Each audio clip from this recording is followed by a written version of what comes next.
Hello, everyone. Welcome to the afternoon session. I'm Laura Elfline, and I'm helping to co-moderate the session this afternoon. I want to say thanks for joining us at the 2021 Virtual Northwest Green Building Slam and Summit.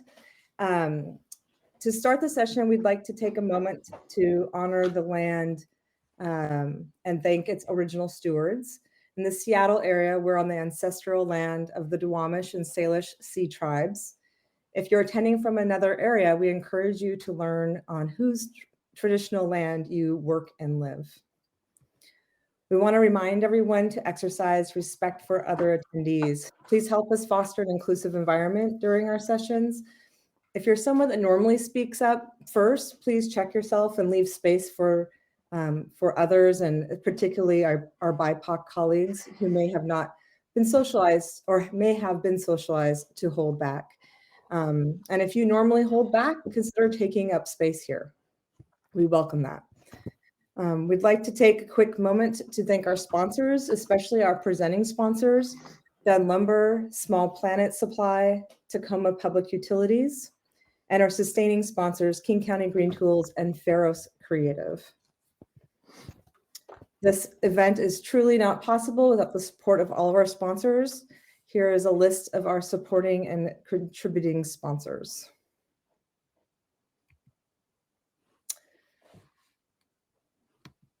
And here we are. I'd like to invite Mark Lakeman to the stage. If you're not already there, I can't see. And I'll stop sharing my screen and let you take over. Okay. Let's see, here we go.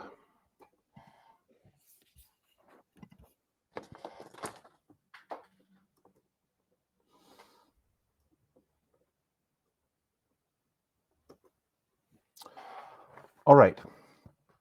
So I just want to start off saying that I'm speaking on behalf of lots of collaborative efforts, including everyone on staff at Communitecture, a lot of our allies, of course, our clients, which are pretty much always intentional clients, intentional communities, and all, of course, our consultants and many other people that can be in the mix.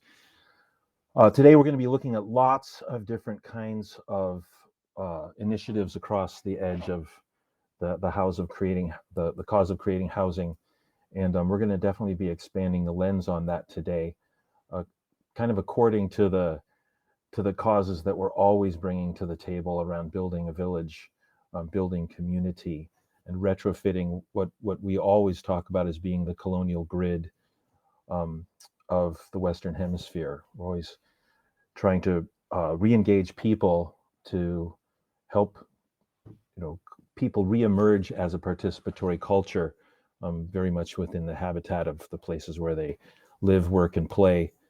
The things I'm going to be presenting today are pretty much all things that we've been working on and I've been personally involved in. And I have to say I was very excited putting this together because I haven't really strung this together as a story. I've just kind of been working on it and living it. Most of the people who are familiar with my work understand what I've been up to in terms of placemaking in the context of the City Repair Project, which is a nonprofit founded about 26 years ago in Portland, Oregon, and the work that we do in the right-of-way around street paintings and things like that. And a lot of people aren't as familiar with the work in Communitecture that I'm going to be showing today. And I'm just going to be pretty much showing housing, but all of it is around the topic of revillaging. Most of these things are local or national innovations. And at the same time as you're looking at it, I want to just kind of recall the fact that our cultural continuum, our story has been characterized by just constant innovation and building community, building culture through problem solving and basically adapting to specific regional circumstances from the most ancient times and even through now, in many cases, not so characterized by development culture. And when I say that, I'm recalling the circumstance where people who live in a place, imperfectly but beautifully, sublimely, tend to create everything that they need, to create an infrastructure that serves everything that they need. And more lately, those of us in the design and building professions work in some kind of configuration in which most all of the time, I submit to you, our programs are not complete. They begin and end with the collaboration that we might be having with the developer and funders, clients in some form. But there's a lot of things that they're not necessarily aware that need to happen. I'm especially talking about community gathering places and social architecture. In fact, I'm going to name this. The United States has the fewest number of community gathering places of all first world nations. And so neighborhoods are much more characterized by people who are alienated from each other and don't tend to have places or social commons to even interact with each other. And one of the things we've been learning as we've engaged these issues over the last almost 3 decades has been not only is their place absent, but that people participating in a circumstance to express themselves as place is missing. And all these other things are therefore missing, like cultural rituals of just coming together and doing things, celebrations, especially tuned to the seasons, the kind of mentorship, stewardship, intergenerational community, the kind of cohesion and affinity and affection, and even like there's an absence, I would say, even in ourselves as individuals, where we don't get to participate in that kind of community. We don't get to grow, with a kind of an affinity for a larger self, an experience of being part of a greater whole. And so this really plays out in ways that are, too vast, too deep to really entirely elaborate on in only the time that we have today. But I'm going to be showing you things that we've been doing about it for the last while. Most of our work is happening in Portland, Oregon, although we're working up into Canada and down into California and parts east. Lately, a lot of things have broken up, and I think that our broken open, I would say, largely as a result of completely as a result of the advocacy and activism of a lot of people who care about this spectrum of issues, especially related to housing. Oregon, for instance, has just blown the lid off of certain issues, like in cities of over 10,000 people, single family residential zones basically aren't getting to exist anymore. There has to be some more of a consideration for density within those larger cities. And more locally in Portland, Oregon, the Residential Infill Project, or RIP, has been facilitating density with the provision of many more parts and pieces that we can now consider for our efforts to build housing within neighborhoods in ways that I can't even entirely elaborate on today, but I'll get into some examples that have been set loose. So our cause is always to build community, to actually build villages, and that really is to effect an inextricable connection between people and place, rather like the way that a snail will build a shell that fits perfectly for itself, and it actually is an expression of the quality and nature of the snail itself. And very much a part of that and essential to it is the emergence of social architecture, in which people are really self-determining so many of the dimensions of their own lives. Okay, so with that, we'll get into the slides. It's all about the life force. That's what we believe. We're really interested in building people and building relationships as we're designing, and we're kind of collaborating to result in a built project. Everything's an educational circumstance. Oftentimes we're looking to engage people in learning how to even draw or how to build for themselves, to re-skill, to re-engage youth, these kinds of opportunities, because we're really aimed at public health statistics. We want to affect crime rates. We want to actually have a measurable impact within the communities where we live. We're keenly aware of the history and the circumstance where we find ourselves, like the fact that Americans have the fewest number of community gathering places is very much a result of a historical process that has resulted in the fact that we love our main streets, the main street being like the great kind of archetype of the American public space. But we know more about that story. It's because that's all that we really had, the edges of streets kind of talking to each other in the form of storefronts. And before cars existed, that worked pretty well, when people could be out on the street for a great selfie like this without necessarily being run down by a car. And you can see that there are all kinds of things happening in the street there around, civic discourse, Even birthday parties would be happening here multiple times a month out in a space that people felt that they had access with, not to mention the market activities and the cultural celebrations around holidays that used to play out in the street.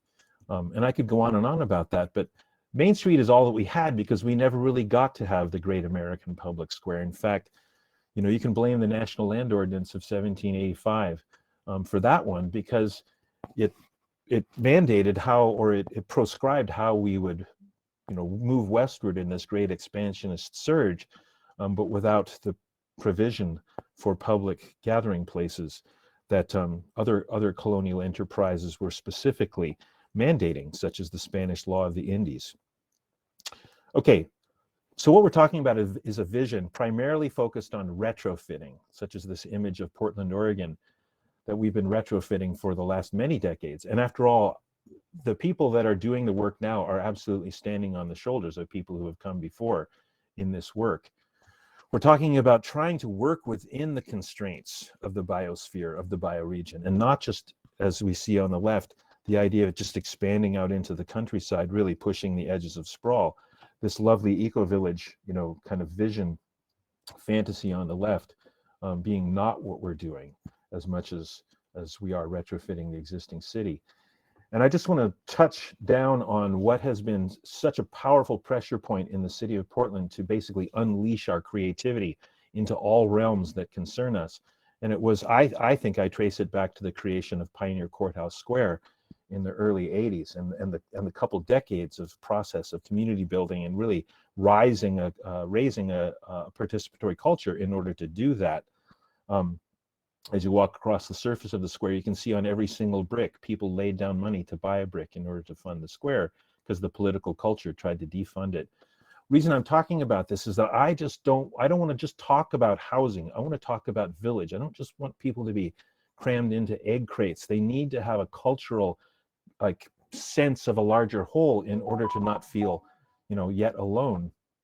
That kind of retrofit, or this one we were working in more recently up in Canada, people are retrofitting towns with this kind of village heart, trying to affect this larger kind of overall diagram of community where everyone can have a place to belong. And then what we're doing within the circumstances of the typical residential zone, to get people out to have these giant garage sales, but where everyone comes into the intersection to do this. And then the projects that we build on the corners to really elicit that village center. Notice the housing starts to rise around it, where people are adding ADUs internally and under their basements or out in their yards, detached versions, other forms of accessory buildings specifically designated to share with other people. So we're trying to have this retrofit, retroactive revillaging effect everywhere where we're working. So we're not just interested in housing units, we're interested in building a greater whole, that transcends the number of units that we can design and build. So this is what we're actually doing to create that heart. Because after all, we know from when we do this, as verified by the American Journal of Public Health, that people move less often, that crime goes down, people live there longer, and their condition of their sense of community expands and deepens and creates a commitment to place. And then the return of the cultural rituals and social rituals is almost automatic. Okay, so talking about housing, we're working within a great growth boundary, which has been mandated for all cities within Oregon to establish and maintain this growth boundary and expand it in increments. We've described it here with red lentils, and we're showing all the infill that is then happening within the boundary. We've been criticized erroneously from outside this and by the development community saying, oh no, well, everything will go wrong inside of the boundary. No, what it affects is a constant reinvestment. It's almost like saying, yeah, I think I'll fix the hole in my roof rather than just building another roof elsewhere. It's essentially like that. So Portland is constantly reinvesting. In fact, it doesn't just look like the previous image, it's a freaking salad. And actually created this presentation more to talk this particular image to talk more about urban agriculture initiatives in the city of Portland. And it does look like a salad, but the whole city is like a salad. And I'm contradicting the news of the last many months of the strife that's happening in the city, because the salad is still intact and still very tasty here. But the context that we've been addressing the whole time is entirely typical, and that's why it's worth talking about. we're retrofitting this placeless development grid, basically, where people wake up in the morning and they have to leave the home zone to go to the work zone to pay for to get the money to pay for the zone where they barely get to be most of the time. And that's true of typical neighborhoods, and that's true of so many different circumstances in our lives because we've disintegrated living from working. And it's not just that the housing prototypes, ignore the street and they don't have social edges.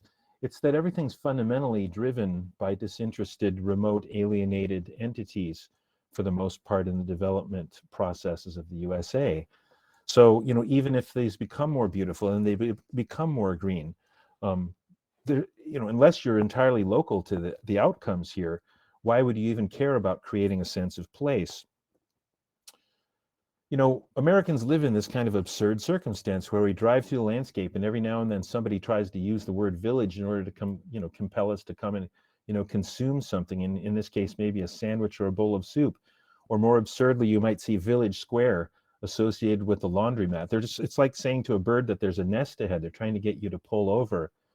Truth is that we're almost like James Howard Kunstler used to say in The Geography of Nowhere, his famous work. We're beset by placelessness.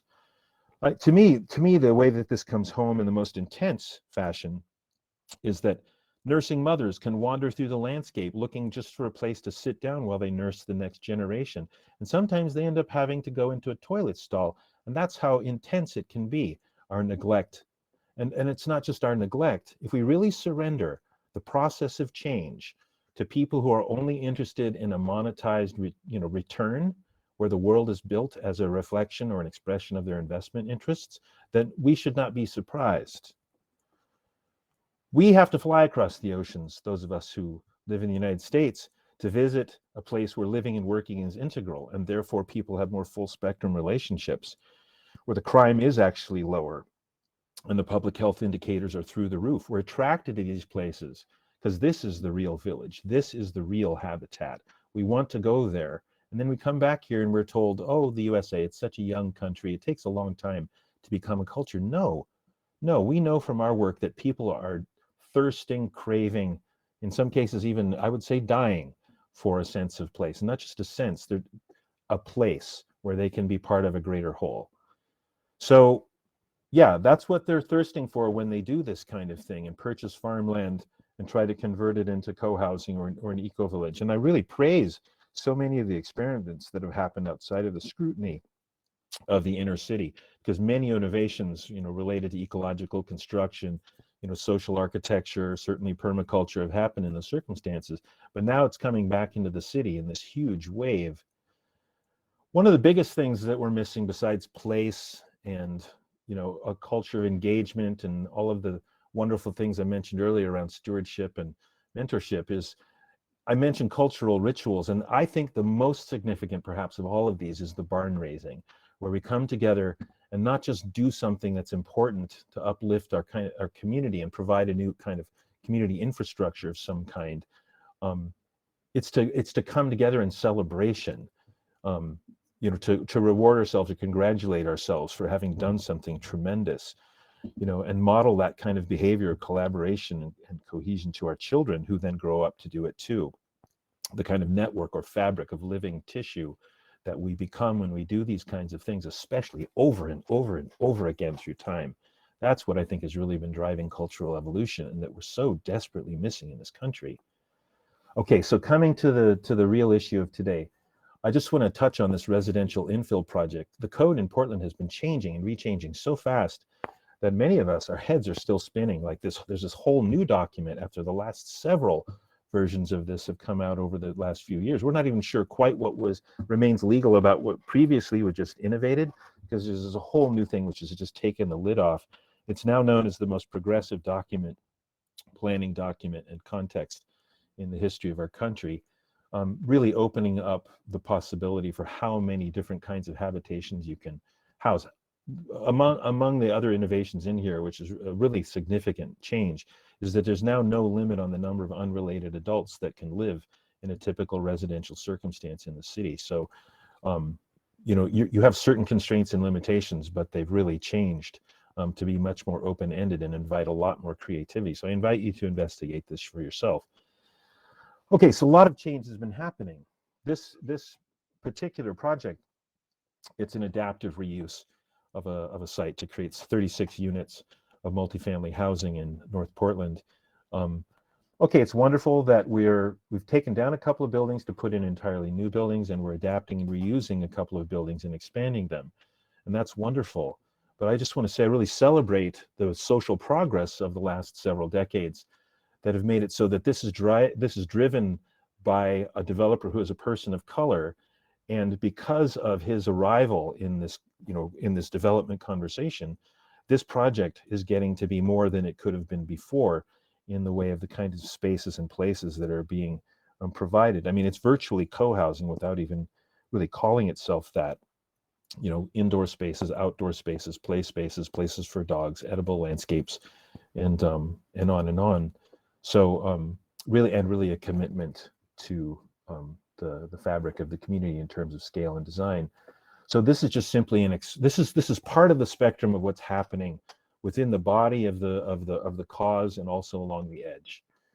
This was very much edgemost at the time. This is Sabin Green. It's a micro co-housing community fit into a 70-foot wide by 100-foot deep lot.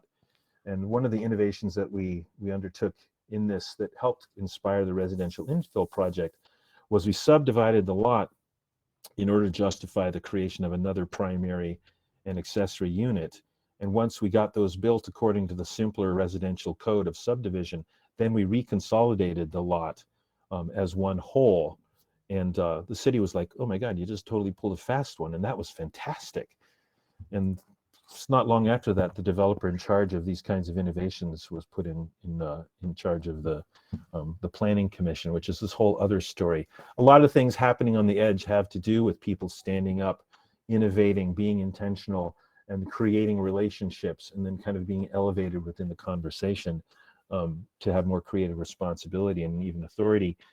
So we have two primaries. We have a converted garage here. We have this upper right ADU, and then in the center, a little straw clay cottage. But this was one of the first times in the city that we had individual ownership of buildings, collective ownership of land, a kind of a village council at this scale, ownership of the collective ownership of the gardens and the pathways and the bike corral and all of these other things that are going on the site. This is what it looks like on the ground. The ADU at the upper center just got played and replayed on NBC News about 15 years ago over and over again. And I think it really contributed a lot to the fascination that our country has developed for modest size, even tiny homes. And I'll show you a little bit more about that in a second. But this is just the feeling of it, the intimacy, the sheer intimacy of all of the different porches collected around the common green in the center is just really stunning and magical. This is the interior of that ADU that just replayed over and over again on national news. Very innovative kind of space. Subdivided spaces thanks to this spiral stair with shelving and closet integrated into the design, but also feeling like a larger, bigger space, even though it was quite modest and small, downstairs and up. One of the single family homes, this is what one of the interiors looks like. We had anticipated a lot of different separate adults and couples living in this. And so there's this kind of breaking through of the compartmentalizing that tends to happen in single family homes to open up windows internally into the common space. There's actually this kind of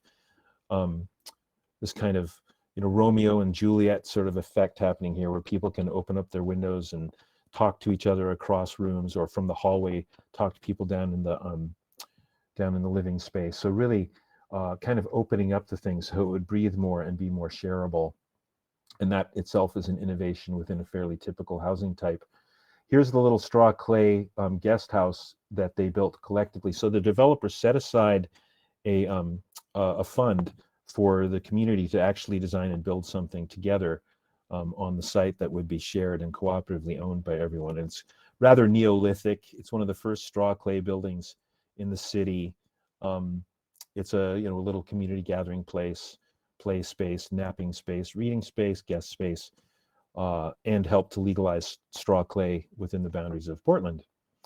Next project we did with the same developer, Eli Spivak of Orange Spot Construction, was to help with the repurposing of this kind of former courtyard sort of motel and convert that into co-housing with 8 or 9 units, and then add 2 buildings to the north with very small footprints, but went up high into the air in order to catch some sun.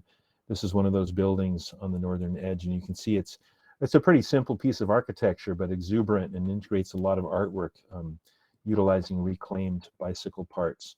Of course, it has a gigantic bike corral. In fact, in Portland, we no longer require providing parking in order to disincentivize cars and incentivizing more multimodal transportation.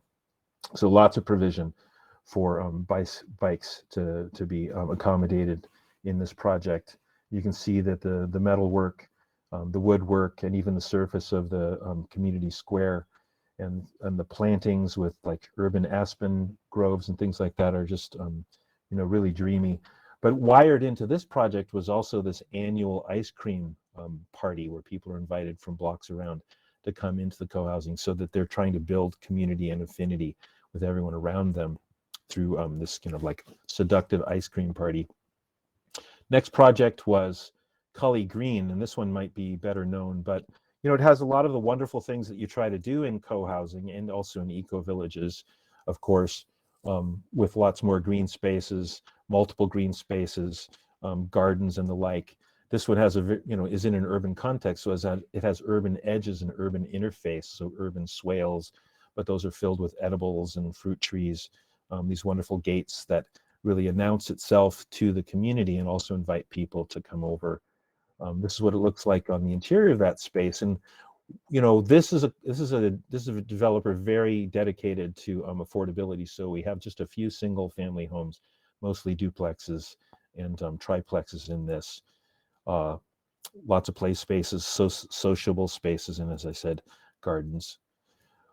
After that project, we became very interested in containing costs, because we saw things rise immediately after we were designing and getting these things constructed. So we started to work with Proud Ground, a local land trust, in order to help things remain permanently affordable. Because once you have things sitting on land trust like this, then you actually can tie the appreciation of the value of something, to some metric happening in the community around like income. So in this case, we were turning balconies into wonderful gathering places and railings, integrating recycled musical instruments that we found buried on the site. In fact, this was a former jazz club with famous jazz musicians coming to it. So we decided to celebrate that part of the site's history by turning those things into railings, and also tubas into downspouts, like you see in the upper right, and then incidental kinds of infrastructure like stairs into like a community amphitheater. So, obviously the architecture is fairly simple, but we're wrapping in very thick envelopes and then integrating non-toxic and highly efficient systems in order to, make the most happen for the least cost. Because, beginning with your insulation is really the way to do that. That attracted a lot of support from the city. In fact, that previous project received some subsidy, and this one went even further, helping these this is a mix of duplexes, triplexes, and single family units, beginning at 125,000 just a few years ago. This one was envisioned as a place where cars could pull in, but mostly it was a walking thoroughfare of permeable surfaces, in this kind of really village kind of density out in a suburban landscape. And this has been acclaimed and very beautifully well received, but speaking to and uplifting the texture and scale of the surrounding community, to kind of call everyone to more care and attention to their homes. This is coming back into the city in a kind of a denser circumstance, aggregating a couple of lots to make an unusual shape to the project. Co-housing again, but in this case using a townhouse code, with some of these buildings sitting on, as much as could be afforded with this project, sitting on land trust land. So some of these are permanently affordable. And once again, a mix of triplexes, and I think there's even a fourplex in this one. So you're seeing a lot of like artistic exuberance. If you look closely at these images, you'll see up in the gables particularly, each of the building kind of has these signature motifs referencing local flora and fauna, and just a love of nature, and then really beautifully textured buildings with scale that is broken down through like a kind of a play of color and siding texture. Not far away, here's another one on an irregular site and even more density. And in this case, again, stuff sitting on land trust and then with a broader range of square footage opportunities. So as small as 800 square feet, as large as I think 1,300 square feet. And so some more affordable, some less, but all of them family units with with co-housings, usual offering of kind of collectively or collected parking on the perimeter, and then lots of kind of opportunity for common spaces, especially indoor gathering places and kitchens, guest units, shared laundries, individual laundries as well, lots of gardening opportunities, and then even a grove of mature Douglas fir trees.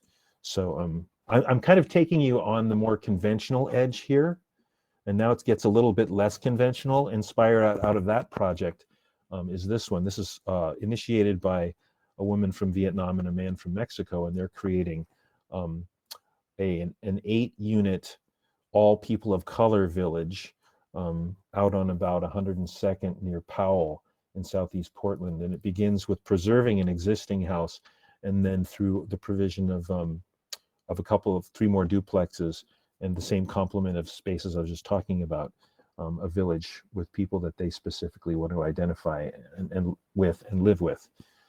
So sometimes we've seen this quite a few times, people being very intentional about the culture that they're trying to cohere, and then trying to tune the landscape to the values and the artistic expression of the cultures that they're identifying with.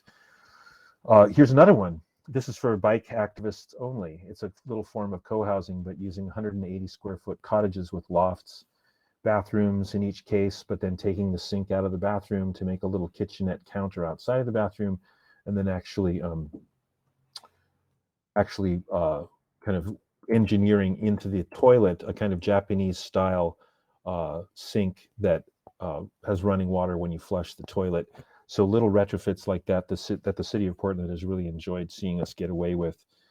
Of course, this is, got a huge bike corral and lots of spaces and gardens for edibles and such. Here's another innovation. This is around co-housing too, except it's very much focused on permaculture. In fact, this is a village by and for autistic people, where they actually are the council and the owners of this place. There's a lot of challenges that an autistic community will have, especially around acoustic and visual separation and the need for privacy, even isolation. But then there are ways to actually program the way that the space is used.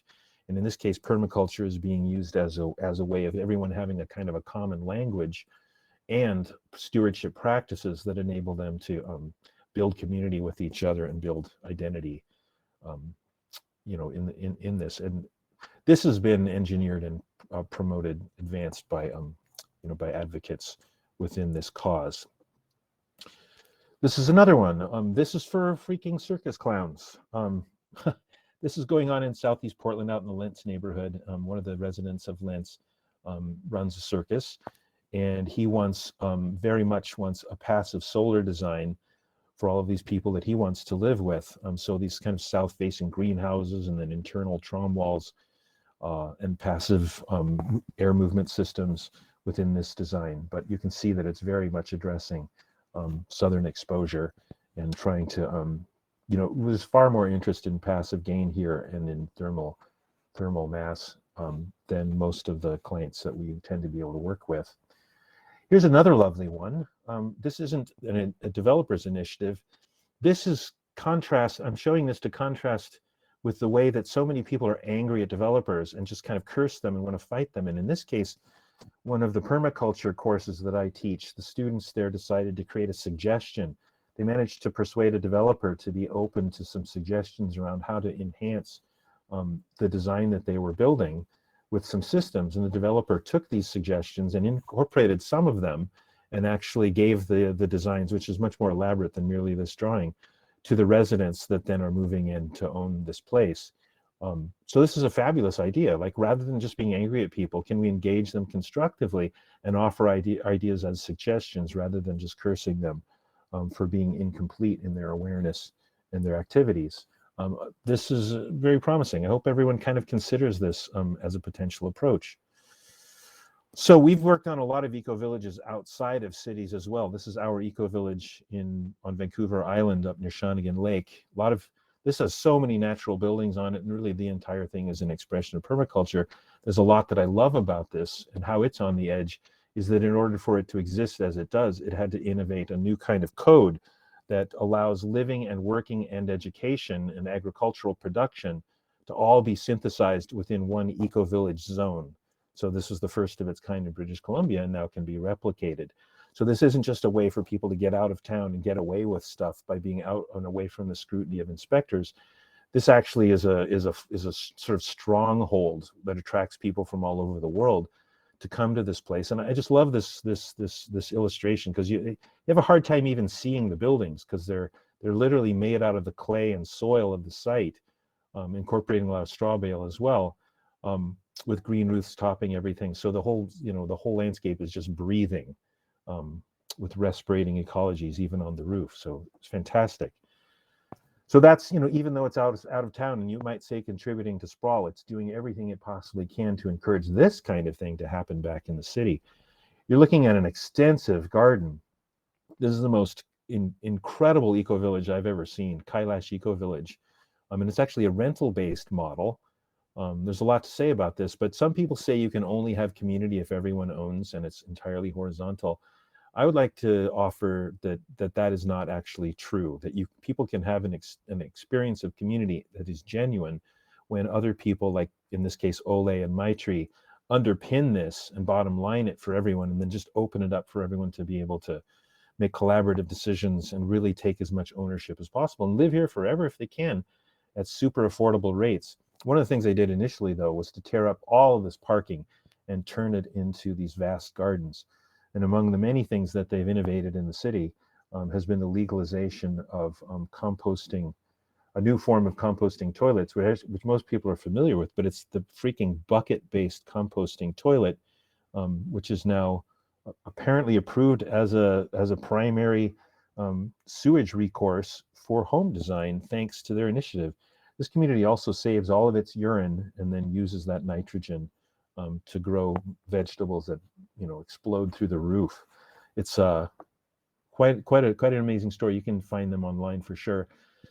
This is working with the Icard family. They had about 7 acres, and rather than just selling it to a developer to be kind of parceled off into separate interests, they very much wanted to hold the land together and live in community with other people.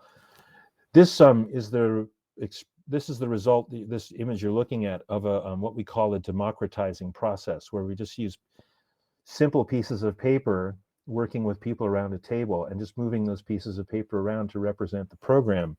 In this case, you're looking at multiple housing units and a permaculture system for passive water catchment, and then distributing the water as it flows through the site in multiple ponds, and then moving out horizontally to passively water the agricultural systems.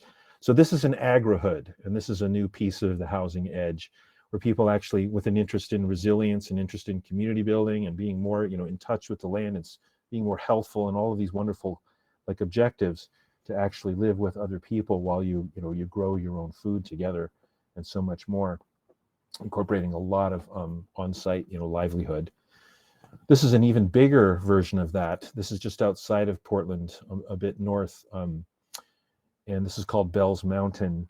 And this is the development of 6 agri-hoods with all of these kind of bizarrely, comprised, cut up little shapes of different lots, but fortunately all kind of owned together at once. And this is being underwritten by apparently a billionaire.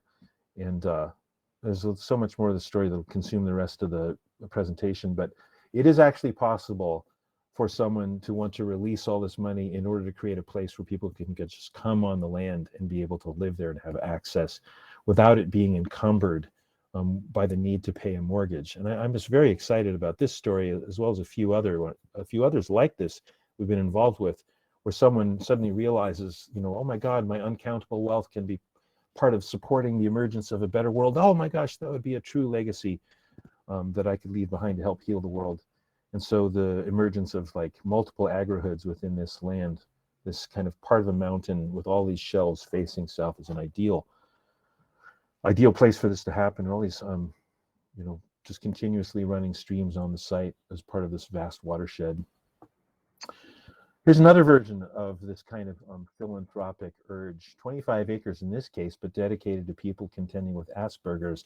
And again, permaculture is utilized as a curriculum that helps people coming on the site to work within a permaculture curriculum of collaboration to engender all of these systems. Basically, you're looking at a giant water catchment system where all of these, there's on contour swales everywhere with alternating rows of continuously flowering, pollinator supporting plants, and then edibles. So just like, you can see that sort of in the landscape where we're really calling out the topography, but those are real lines of planting. And then multifamily straw bale structures. People come in from all over the world to be here for some period of time in order to work within these programs and go back into society with their families and be more functional in social circumstances.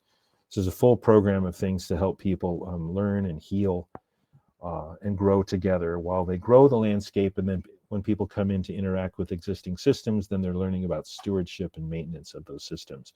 So permaculture used as a healing curriculum once again. Now, a lot of people are used to like what is on the edge for a lot of cities and towns is just simply building accessory dwelling units. And in some cases, they still haven't even legalized these in some towns in the USA. So this is what that can look like, where you're keeping a historic structure viable by simply adding another unit to the site, which adds to its value and its income potential. So you're helping to preserve housing stock. And of course, this is available to developers to do too, to revitalize the existing structure.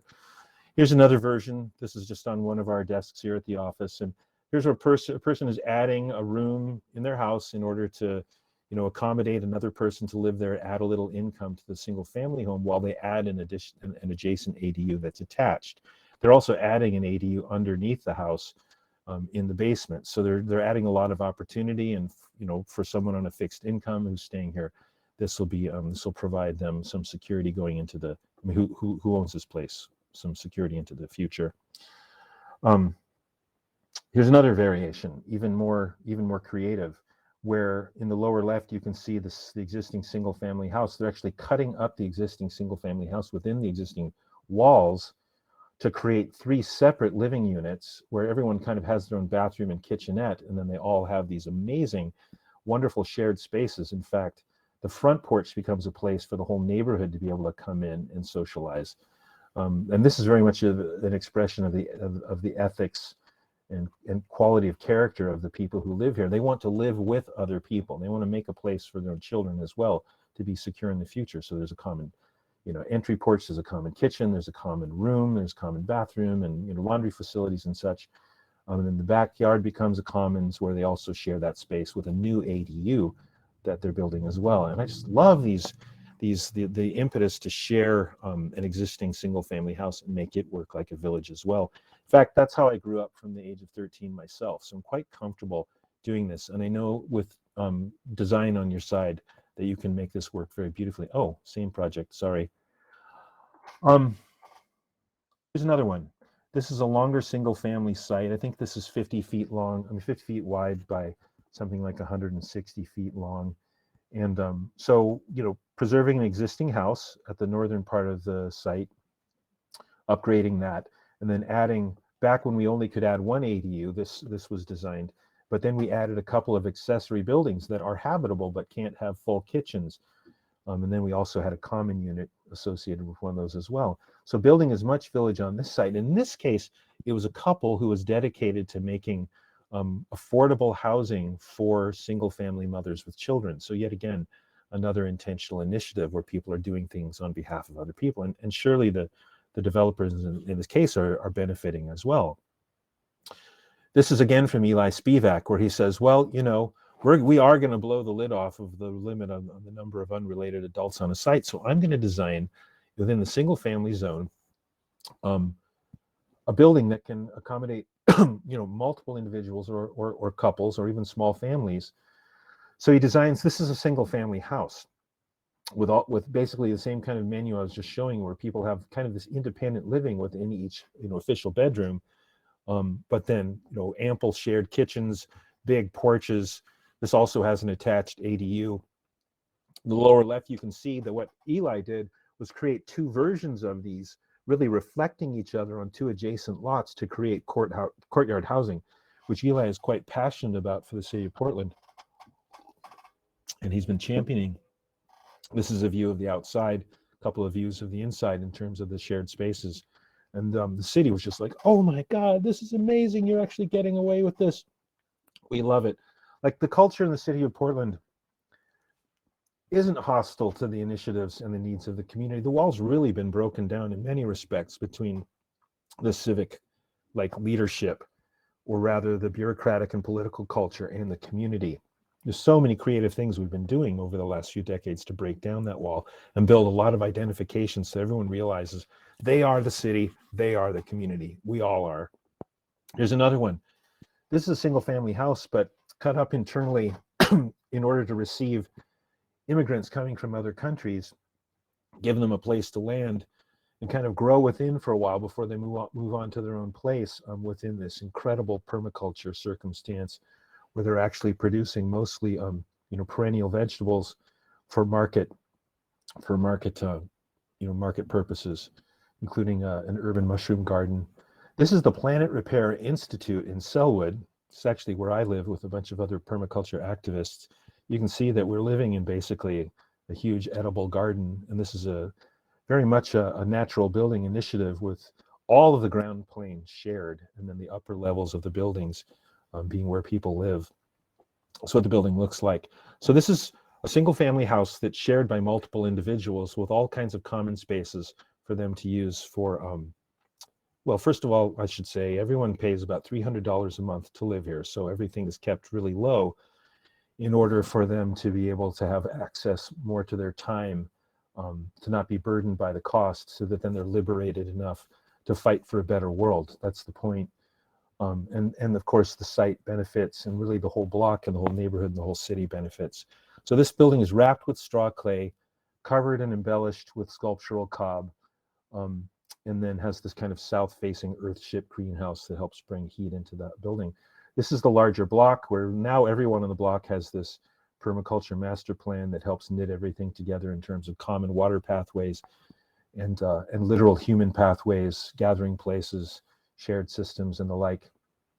And we actually even built a model of the site, which is showing all of the pathways that come into a common center, the gateways we put in, the fences we've taken down, the wonderful pellet porches that have been embellished to be made into gathering places, and the kind of spectrum of community program that brings people together. Personally, I'm most excited about this kind of thing, where we simply repurpose and reinterpret what already exists, because after all, that approach has the lowest possible footprint. Part of a process like that is to repurpose existing spaces like garages, to infill porches. In this case, Adriana in the lower left, she became very concerned that people delivering the mail all over the country don't have a place to go to the bathroom during the day. So she created a public restroom out of her front porch in order for the postman and even homeless people to be able to have a place to go to the bathroom. So they come into her porch and they use this permitted bathroom that is surrounded by an envelope of straw clay. And then the little extension at the end of her driveway there is the first permitted straw bale in the city of Portland. And then in the basement across the street from her is the first zero carbon nursery school in the city, where you can only bring a child from within walking distance. All this urban agriculture all around the block. The block itself constitutes a tour that could take a couple of hours. Here's the shared CSA, or community supported agriculture. Common water courses with ponds and swales, fed by the runoff from rooftops, treating them like hills and mountains. Water catchment is an image of a simple water catchment system, and the kind of ponds that you'll find. And then this is what we've done with the model, to just look at how all of everyone on the block could be having powering their homes with their electricity off of their roof, just soaking up the sun to heat their water, opening up their south exposures. Like, do this with your block, do this with the people around you, because chances are it's never been done. Like if you're in a residential circumstance of a working class neighborhood, it's never been considered holistically, because that's not how the development culture has ever looked at this. It's just been one building at a time, or one unit at a time facing the street, without even consideration for the fact that at the interior of a block there could be a place that brings everyone together, as we've developed here. Believe it or not, the Rockefeller Foundation actually heard about all this activity and has funded the creation of these kinds of models, in this case developed for Vallejo, California, as a way of trying to address climate change by showing how you can retrofit typical blocks with everything I just showed you around composting systems and energy generation and infill. This is affordable housing in the red. All those kinds of systems that we already know how to do, including all forms of perennial and annual agriculture and placemaking integrated into this, and then scaling it up to start becoming retrofit of the entire city. This was a thing that was presented to all 99 cities of the Bay Area within the Resilience by Design Bay Area Challenge a couple of years ago. Okay, now getting to one of the most fascinating edges of all, tiny home villages. We've been working on this since 1999. This is Dignity Village, really the mother of houseless villages, DIY houseless villages in the USA. And there have been, of course, people camping together and building modest-sized villages in unsanctioned ways, tiny home-based kinds of constructions for the longest time. This was the first sanctioned village made, designed, and built by and for the people who live within it. Unlike, say, Dome Village in Los Angeles, that was really, using prefab prototypes. This was made out of stuff from the waste stream. These drawings are part of a proposal to the city government, where we actually took the concept of Siena itself as this kind of geomorphic ecological response with super high public health indicators and this kind of incredible walkable fabric. And then we used that as a template for actually growing Dignity Village up from within. That was the suggestion, which blew away the city council. It was a complex process, but they legalized Dignity Village and gave it a site to grow up. This is what it looks like at this point in the succession of its evolution. Utterly walkable, talkable, edible neighborhoods made of tiny homes. This really was a huge piece of the emergence of the tiny home movement, especially at the village scale. And I would say all of the legal tiny home villages in the country really stem from this, even though every one of them is distinct and unique and is a variation on this essential theme of people being integral with the place, of it being an expression of them, and then them having power and voice within that space to continue to program and develop the thing over time. Here's another variation that came out of it, within the context of Portland. This is the second one, R2D2, or the Right to Dream 2. And it's essentially a rest stop where maybe 20 houseless people live and work here and create a place for 80 houseless people to be able to have a place to sleep overnight. In order to do all of this, we eventually had to create self-development guidelines in collaboration with the city of Portland for houseless people to be able to build villages that would receive support and endorsement by the city of Portland. This is Kenton Women's Village, one of the most successful initiatives that's come out recently. This one has blown the doors and walls off of this conversation, where we used to be limited by people's fear, of negatively impacting property values, where sites are closed, where people are afraid for so many reasons. And this one engaged 14 spectacular architecture and planning firms to get involved, to design and then literally build these prototypes. At this point, we actually have an inventory of these same prototypes to be deployed at sites that are waiting to be found in the city of Portland. But this is for women, so it's the domestic violence survivors and houseless women of this particular neighborhood. Winding down, I think this is one of the last images I'll be showing today. This is for the Veterans Village in Oregon City, a much more conservative municipality in our region that decided that they could actually begin in a politically supported fashion by helping houseless villages in distress out in the streets to have a place to go and live in a collaborative culture. what I want to say about this is you can see obviously the prototypes are all the same. So we repeated this in an amazing community building process that engaged, the Army, Navy, and Air Force that have plenty of people that want to come and support and assist the culture that they identify with. But it's really significant. We built this entire village of 30-something units and a complement of, a commercial kitchen, a huge hall for gathering, offices, restrooms, laundries, infirmaries, and even a workshop, and a parking area for the same cost as one single family house. Think about that. And a lot of these are ADA compliant units. And I'll just say, the conversation going on politically takes this stuff up to bigger scales, all of it dependent on engaging the population to work on their own problems and to heal themselves by reintegrating the opportunity to live and work with other people in the same place again. So this is larger scale, more urban context, larger scale, more urban context, larger scale, more urban context. So really, like the edge isn't just manifest by what we actually have already built. A lot of it depends on conversations that you have well in advance in order to open up hearts and minds, get people excited so that more stuff starts to happen. Oh my gosh. And then there's the Bay Area repurposing like 3 million square feet of naval architecture previously used for boat building to create places for people to live and work that are either houseless or coming into our country as refugees from other places. And I want to close by just saying, if we get stuck in fighting over the most basic elementary level of these issues, where a whole lot of us already know what is possible, and we're just stuck there, then we don't get on to the next level of becoming excited and working together to get to the next horizon and the next horizon of possibility. I'm excited at the same time as I'm challenged by problems. I'm also excited by the chance to engage them and build community together. So I'll just stop there. Oh my God. Wish I could have talked about that one. Okay. Oh, I think we're going to open it up to discussion. right. Yeah, Mark, that was wonderful. Thank you so much. We have a few questions for you. Let's see. Got questions in both chat and Q&A, so I'm going to try to figure out where to start here. So Cindy asked somewhere along if there was a tree house in the middle, and I'm not sure which presentation that was. Probably the model of the block, I think.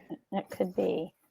So I don't know if you can answer that or not, but if not, we can go on to our next question, which is, where is the autistic community located? Well, I'll answer the one about the treehouse. Oh, good.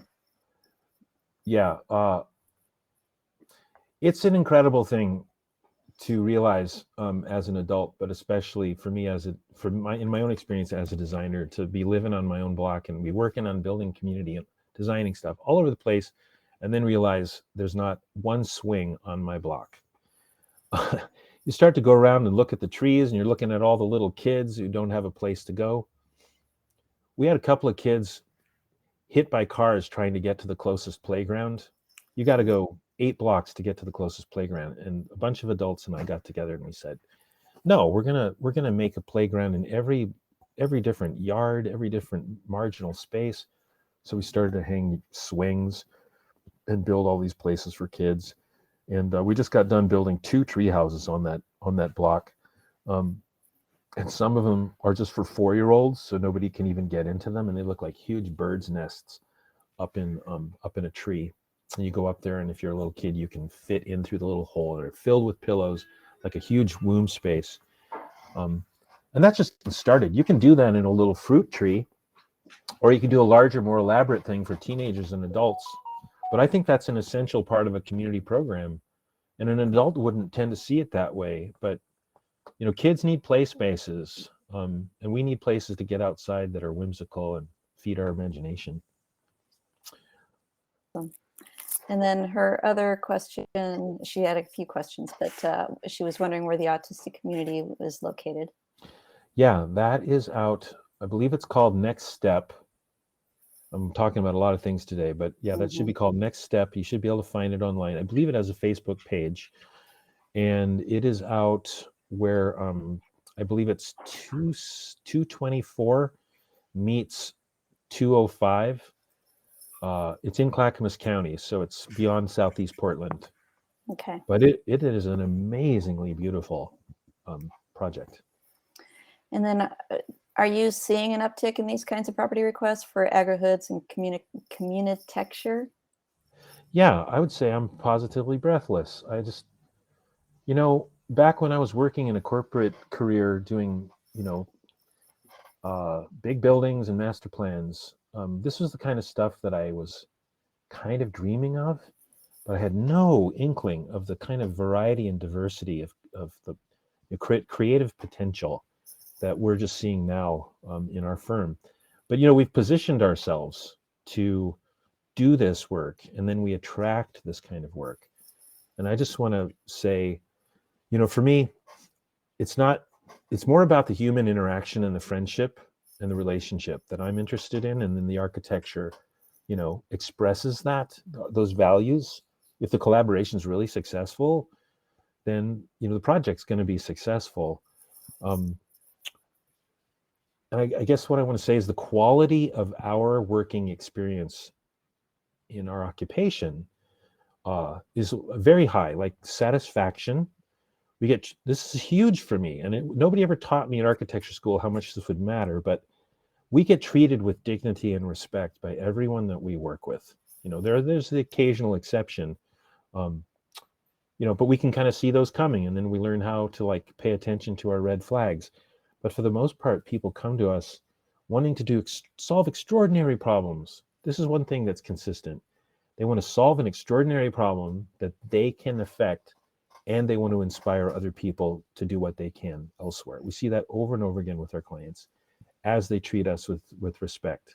And I feel very gratified and satisfied at the end of the day in those interactions. So different than my earlier corporate career that began in the 80s. It does seem like the changes are here. It's awesome. Have a couple of questions on bathrooms. Let's see. Well, Laura was wondering if somebody had the Seattle Building Code website for the composting toilet regulations. I don't see that anybody's put that in there, but if anybody has that for the Seattle area, that would be great. And then we also had a question on, let's see, the Japanese style toilets with the sinks. Let's see if I can, Japanese style bathroom with the sink that runs water with the toilet. If you could explain that a little bit, that would be helpful. Okay, before I do that, I just want to say about our code innovations, one of them being related to composting toilets, site-built composting toilets, and much more flexible approach to primary systems. You can go to, we have this ATAC, Alternative Technology Advisory Committee. So if you can look up ATAC in the city of Portland, you can find out what they have been approving. Basically, this is a group of ecological builders and designers that have been installed to populate a committee that receives applications for code innovations and then does their diligence, requires more information and testing and such, and then ultimately recommends approval of some kind of system. Like in this case, in our case we used straw clay. We advanced straw clay as a proposal, and that was approved within the local code. So ATAC itself is an innovation that any city should consider. Like it's actually an organism attached to the city government for innovating. Of all things, incredibly, rocket stoves are now legal. Like site-built cob rocket stoves are now a legal primary heat source in the city of Portland, thanks to the ATAC committee. That's wonderful. Okay, so you were asking about something else, though. The Japanese style bathroom with the sink that runs water with the toilet. Yeah, so, you can see these kinds of things in Japan itself, and you could actually order them online from some manufacturer. But this is where and what we did was retrofit an efficient toilet to work like a Japanese style fixture. But what you can do is you can find these prefab and have them come to you, and there's a great variety of the kinds of things that you can discover that you can get access to. But you flush the toilet, and then the fresh water that would ordinarily go into the tank and then into your toilet instead is intercepted before it even goes into the tank as fresh water, and it just goes into just a portion of Over that the water. top. Yeah, it goes into a basin on the top of the toilet. So it's a built-in sink. And then it goes, from there into your tank as gray water that then gets used as toilet water. Yeah, and Sage just pointed out in the chat that Green Home Solutions has a model there in their restroom. Actually, I've seen it as well. So thanks, Sage, for reminding me of that one. Yeah. So, and then another question. I'm not sure this is the same as what you've already answered, but they would love to know more about the passive air movement system you noted in regards to the Trome wall heat system. Trome wall. Yeah. Well, okay. Look, you can probably on Google Images you could find a good example of a natural convection approach to this. But you know how a Trome wall is essentially like a very thin greenhouse facing south, and then the surface of the building behind it is a dark color or a masonry designed to really absorb lots of direct gain. And then you're building up heat within that airspace between the glass and the thermal mass. And so to naturally convect that into the space, you tend to, the space behind, which could be a living space or a workshop, what have you, you have an opening at the bottom and at the top, and these can be closable, and they can be changeable, or you can have fans attached as well in order to move the affected air more rapidly. But just by having an opening at the top and the bottom, and actually multiple openings across the expanse of your Trome wall. And when I say Trome wall, I mean this could also be a greenhouse too, although you might have moisture issues. So you have to think about all of that. But the air will leave the top of the Trome wall to come into your space at the top, and then the cooler space, the cooler air in the space behind your Trome wall will then move into the Trome wall and then move upward as it's heated. So that is a most basic approach to natural convection with a Trome wall, integrating thermal mass. And of course, your whole system is going to have, some balance of thermal mass behind that initial thermal mass, surrounded by insulation. But to further move that through the space, there can be some kind of ductwork, or there can be open spaces between the first and second level. It just depends on what your building program is. But you're building up that heat in order to move hot air out of it, and it needs to have new cool air coming into it, and it will naturally cycle. Personally, I would want to encourage that with a fan, depending on how much space I was trying to heat. Okay, great. There's lots of really great comments on the side, and not so many questions. There's one last question that I didn't get to earlier that Jensen asked what your current project is. And that's the last one I have. Okay, well, one of them, this is a crazy one. It's just so exciting. There's this kind of secret university that most people have never heard of, and it's in the Redwoods. It's called the University of the Trees. And the existing facility has these incredible spires coming up. Really, people call it the Hogwarts of consciousness exploration or something like that. But the forms of the roofs kind of relate to the Redwoods. And this is kind of associated with folks like Ram Dass and Timothy Leary. You can imagine art therapy happening there, and lots of dance and movement and yoga and meditation. And then, enhanced explorations as well. So we're working on expanding that and just really expanding the facilities there. There's this kind of dome set within the mountain that I'm kind of concerned about, but it's a meditation dome, like within the mother of the planet, where people go to just be absolutely in kind of like a sensory deprivation environment, but they're all meditating together and trying to connect with the consciousness within the planet. And this is an incredible program, and they're very serious.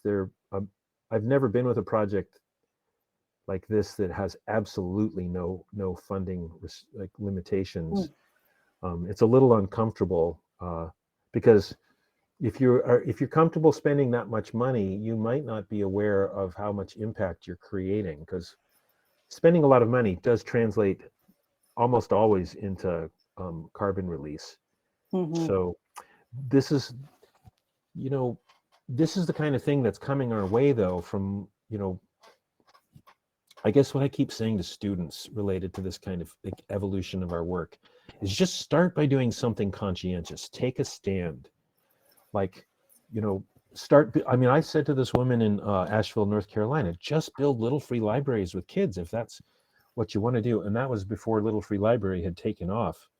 And so she started to do, I think she got to about her third one, and then there was articles in the paper, and then it started to attract, lots of intentional work that, transformed her practice. So, people need to take a stand, start putting it out there, who they are, what they stand for. And over time, the projects just start to get crazy. I wish I would have shown you the last project on the screen, because that, I don't know if you're looking at it right now. Can you see it? Okay. No, I think Well, that was the reinvention of a street in British Columbia to stop murder and stop theft. All of this placemaking and ecological design, but installing living for homeless people on the rooftops of the businesses. So then the homeless people they're given a role, and they have stewardship of the environment that they used to be like a part of, as a challenge for the broader community. And this is to revitalize the street and really make it a 21st century expression of, the potential of what a street can become. So to take it from being a place where nobody wants to go to a place where everybody wants to go. Oh, how awesome. Yeah, I'm sorry I didn't show that image. Yeah, I know you are the last speaker in this for today in this track, so I don't know if you can show that real quick or not.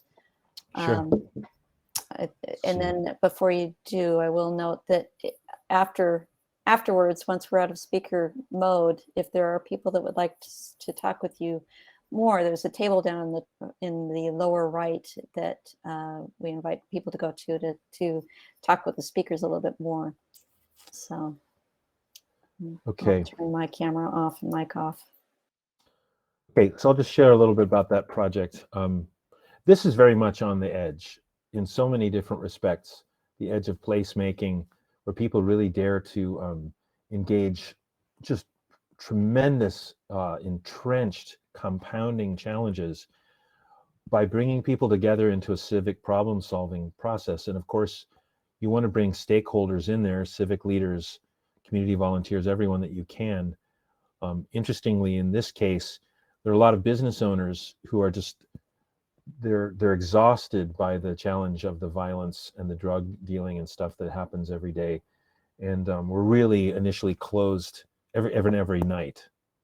And it's out of control for the police at this point. The Royal Canadian Mounted Police, actually. And so they're really close to the idea of doing anything proactive, and they just wanted to build like a fortress wall around this armpit of the city is what it has been. And what you're seeing are these layers of consideration, really thinking about the missing pedestrian infrastructure, the missing bicycle infrastructure. Like the most minimal amenities have never been created here. So it's almost like, they've been living with a broken glass vandalized condition this whole time, where people who want to do stuff would think, well, of course, let's go here because nobody cares. So expressing that people care and then inviting people to actually occupy the space together was part of the strategy. So encouraging kind of multimodal activity, and then revegetating the landscape is the next layer with swales and street trees and container plantings, rooftops.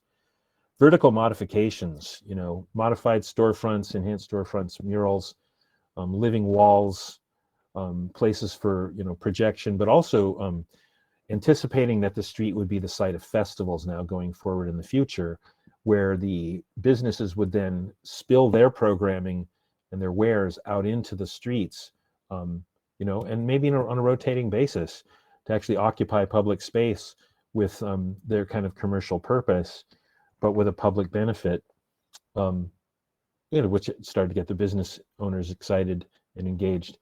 And then the next layer being all kinds of placemaking, and then things that would go on the overhead plane.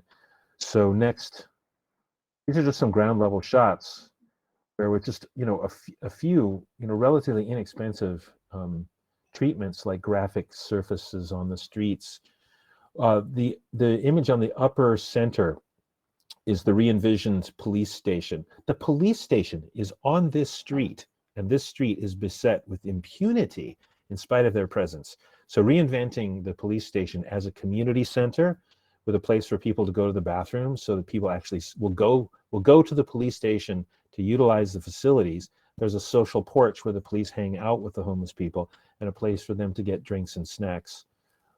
So really, it's this like social edge. And the community was like, let's reinvent the police while we're at it, because this kind of notion that they're separate and they have immunity or impunity has not been working ever. So here's just some images of what the ground plane looks like, with this kind of wonderful central focus, where part of another adjoining street gets closed and turned into a community plaza. So people are seeing these kind of moves all over the country, especially on the West Coast. But when you look at it from the air, you see that we're really pushing the boundaries. Like, the businesses are saying, okay, we will locate these tiny homes. We'll do the structural work necessary to retrofit the existing retail spaces and have some kind of mixed use effect. Except in this case, you're making a place for the people who are houseless to have a place to live. And we're not just talking about anybody. They have to be functional. They have to have skills, and then they become your eyes on the street to help make sure that the space is cared for, and people inhabit it responsibly, even at night. So they're a bit of a security force. You might think that this might sound like the Lord of the Flies potentially, but we've got a lot of experience under our belt at this point to figure out how this happens. But as you're looking at this aerial view, you can see all 5 or 6 of those layers stacked up, including obviously energy generation on the rooftops and a few living roofs. So that was the last set of images I didn't show, but it's really the one most on the edge where we're retrofitting a place. I guess the last thing I want to say about this is what really, really excites me about public space work. After having gone to so many different medieval and Neolithic villages to see how public space works, I'm tired of living in a modern world that doesn't actually express our set of values. And I think for a 21st century community that now values, like with a kind of a feminist sensibility, frankly, that values equity and diversity and wants to be resilient and sustainable and have an actual future, I want to see what the public spaces that culture will create look like. And I think that's our timeless destiny. And, it's our birthright, actually. That's fantastic. Thank you so much, Mark. That was a wonderful presentation. There's one last question. What community in BC was this? I was wondering the same thing. Thanks, Duncan, British Columbia. Duncan. You can go. Okay. Yeah, go into their city government website, and you can find those drawings and then the earlier public square example I showed to begin with. Okay, awesome. And again, with the end of that, if you would like to go talk with Mark at the bottom right table and the bottom of your screen once we get out of presentation mode, I would encourage it. And thank you again so very much, Mark. Appreciate it. Okay, thanks, Wendy. Yeah. Thank you.